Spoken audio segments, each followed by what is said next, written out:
নমস্কার, আমি বাংলার মামাটি মানুষকে অনেক আমার প্রণাম, সালাম, জোহার এবং জয় জিনেন্দ্র।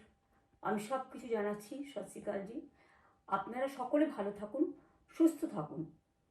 আপনাদের প্রতি আমরা খুব কৃতজ্ঞ।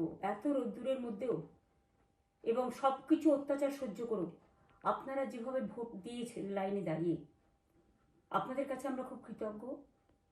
আমি আমার কর্মীদের কাছেও খুব কৃতজ্ঞ, যারা জীবনপণ লড়াই করে অনেক অত্যাচার সহ্য করে সেন্ট্রাল ফোর্স এবং এখানকার ফোর্স সবার যৌথ অত্যাচার সহ্য করেও টোটাল সমস্ত machinery government of India, prime minister, home minister থেকে শুরু করে পুরো গভর্নমেন্ট অফ ইন্ডিয়া এবং 19টা রাজ্যের বিজেপি নেতাদের এবং অর্থ ভাণ্ডার, শক্তির ভাণ্ডার, বন্দুকের ভাণ্ডার নিয়ে যারা বাংলার মানুষকে জব্দ করতে চেয়েছিলেন, জব্দ তারা কিন্তু ভোট বাক্সে হয়ে গেছে।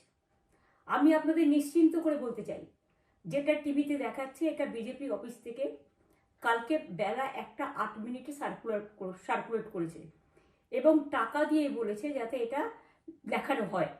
তার কারণ হচ্ছে আমার কাছে স্পেসিফিক ইনফরমেশন এসছে 1:08 আমি কোনো একটা প্রেস মিডিয়ার থ্রুতে পেয়েছি এবং সেই ইনফরমেশনে দেখা যাচ্ছে তারা পরিষ্কার বলছে ফোর্সফুলি তোমায় করতে হবে, এটা তোমাকে এর মধ্যে যাওয়া যাবে না।